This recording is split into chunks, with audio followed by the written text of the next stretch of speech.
Hey, what's up guys? Chad here with the Reptile Rangers. Now we're at the Colonelsville Reptile Zoo and Medical Center again today, and we're going to talk about underrated pets, episode number 4. All right. Now before we get into that, right down there in that bottom corner is our subscriber button. Make sure you hit that. We appreciate you doing so and following along week after week after week. Now let's get right into this. Now this week's episode of Underrated Pets is going to be the beautiful MilkSnake. All right, and we're going to talk about the MilkSnake here for just a minute. It's an absolutely awesome pet, really underrated. Now, a lot of people do still keep the MilkSnake, but they're not quite as commonly kept as the corn snakes or some rat snake and king snake species. However, I must say, this is a subspecies of king snake. It is a type of king snake, but it has its own classification in MilkSnake. We'll talk about that here in a few minutes as to why. But this beautiful guy right here is the Albino Nelson's MilkSnake. Let me see if I can get it right up there so that you can see this little guy. Absolutely awesome pet. They make great snake pets. One of the cool things about them is, for one thing, they come in all sizes. All right, so you can have them like the Nelson's MilkSnake, 2.5 to 3 foot at best, maybe the size of my pointer finger, all the way up to the Honduran MilkSnake like you see right here, which can reach 6 to 7 feet. So they come in all different sizes. Bailey, and I tell you what, take this little guy.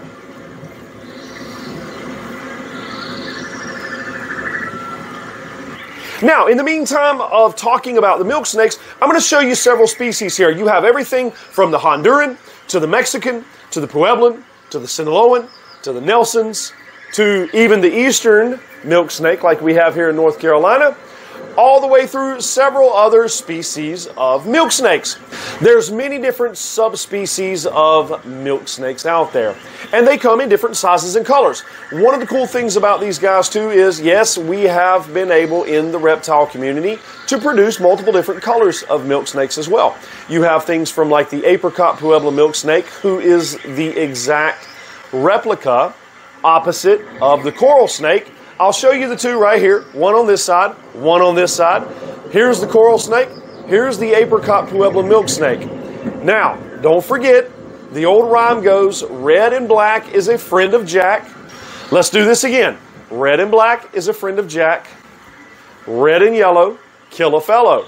So what that means is when the red and black bands are touching, like this right here, it's a friend. When the red and yellow bands are touching, like this one, it's deadly.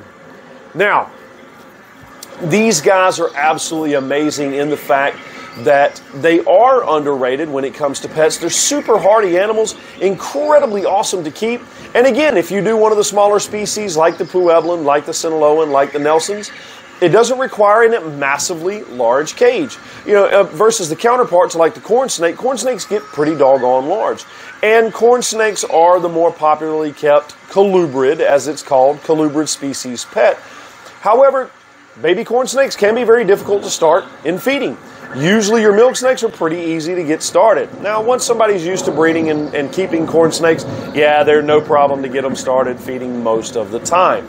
But the MilkSnake is a very underrated kept pet in comparison to the corn snake, and they're just as pretty, sometimes probably prettier, because they do come in a wide variety of colors as well. Now, they eat all kinds of things, everything from inverts to mammals to bugs. Especially when they're babies, they'll eat things like bugs because most of the time they cannot take in bigger mammalian or avian prey.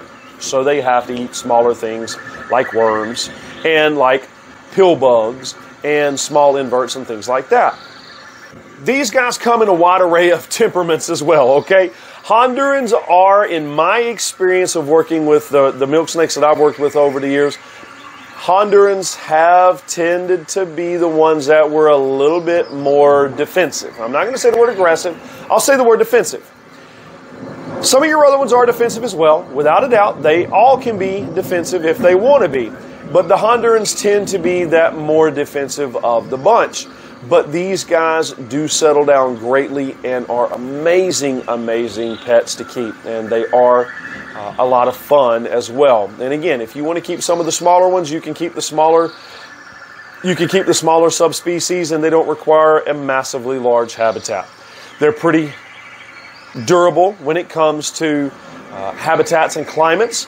They can survive in a wide array of different atmospheres, as long as it's not so hot or so cold, obviously, but they can survive in a wide array of atmospheres.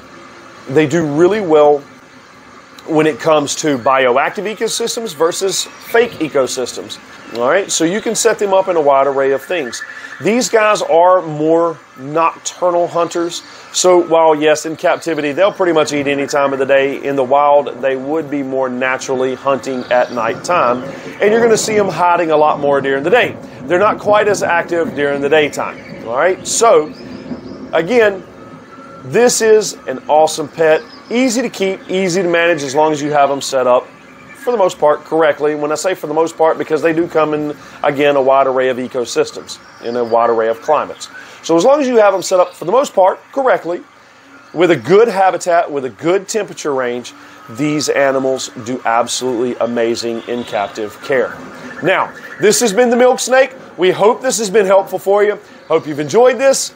Make sure to let us know of other things you want us to film about. Feel free to leave us a comment in the description below. Our information will be below for those wanting to get in touch with us. Yes, that one, well, was for sale. It's actually sold now. But we do sell pets all the time as well. Feel free to jump over to our TikTok channel, as we do have one of those entitled Reptile Rangers. Make sure to hit the subscribe button, the like button, the bell for notification. And we do appreciate you coming along with us week after week, video after video. Now, this is Chad. We are the Reptile Rangers here at the Kernersville Reptile Zoo and Medical Center. We'll either see you here at the zoo, or we'll see you on the next episode. Later.